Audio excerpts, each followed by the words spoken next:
Você conhece o mapeamento de risco de deslizamento e solapamento da cidade de São Paulo?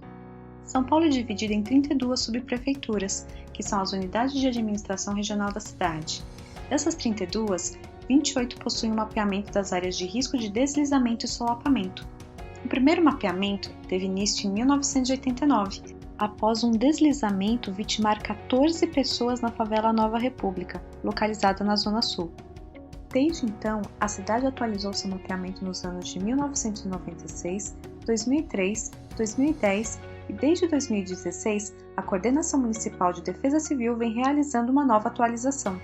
Mas, o que são deslizamentos e solapamentos?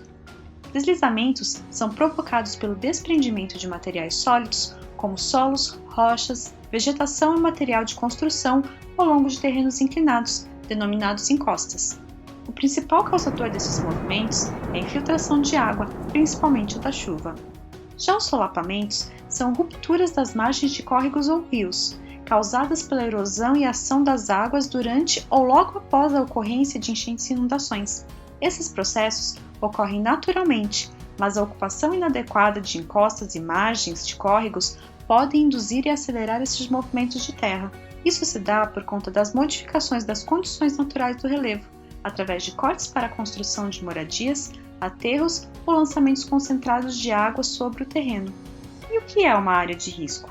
É uma área que pode ser afetada por processos induzidos como incêndios e rompimentos de tubulação ou naturais, como ressaca marítima, ventania, deslizamentos e inundações, que poderão causar danos à integridade física de seus habitantes, além de prejuízos econômicos e perdas materiais e patrimoniais. O risco é uma relação entre a possibilidade de ocorrência de um processo ou fenômeno e a magnitude dos danos ou consequências, que é composta pela exposição dos elementos, como casas e pessoas, e sua vulnerabilidade, e a capacidade de proteção ou resposta. Ou seja, quanto maior a exposição e a vulnerabilidade de uma comunidade, maior será o risco. E quanto maior a capacidade de prevenção, proteção e resposta, menor o risco. É adotada uma escala de 4 graus, baseados nas observações de campo. Grau R1, risco baixo, quando não se espera a ocorrência de acidentes. R2, risco médio, quando é reduzida a possibilidade de ocorrência de acidentes. Grau R3, risco alto, quando é provável a ocorrência de acidentes. Grau R4, risco muito alto, quando é muito provável a ocorrência de acidentes.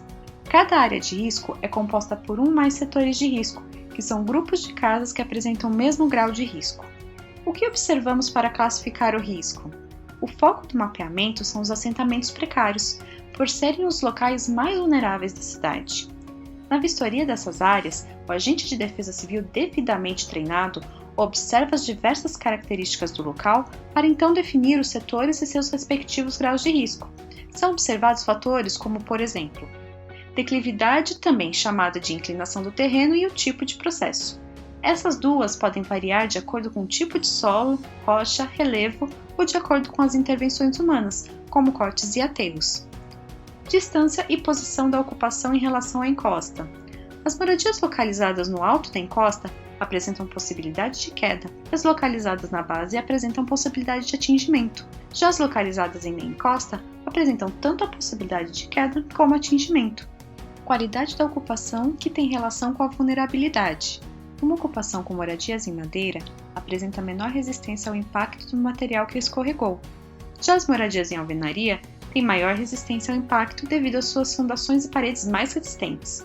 As ocupações mistas apresentam uma média vulnerabilidade. Presença de materiais como lixo, entulho, blocos de rocha, vegetação que favoreça o acúmulo de água no solo, como bananeiras. Presença de vazamento de tubulação ou descarte de água sobre a encosta. E sinais de movimentação, como trincas e rachaduras no terreno e nas casas, árvores e postes inclinados, muros inclinados e embarrigados e cicatrizes de deslizamentos anteriores. Todo esse trabalho é feito através de vistorias de campo, geralmente acompanhadas por moradores das comunidades e com o auxílio de imagens de alta resolução obtidas com o uso de drones e helicópteros. E depois, o que acontece? Para cada área identificada, é gerado um relatório com mapas e fotos, descrevendo as características observadas nos diversos setores que a compõem, indicando medidas para a redução do risco, como, por exemplo, a realização de obras de estabilização e ou drenagem superficial. Este documento serve de base para ações de redução e eliminação dos riscos e também na elaboração de planos preventivos de defesa civil. Todo esse processo é apenas uma parte da gestão de riscos e desastres. Ficou interessado? O mapeamento de 2010 e as áreas já atualizadas podem ser vistos no portal GeoSampa. Acesse em geosampa.prefeitura.sp.gov.br. Lembre-se, em caso de emergência, ligue 156 ou 199. Defesa Civil da cidade de São Paulo, buscando a resiliência com foco na gestão de riscos.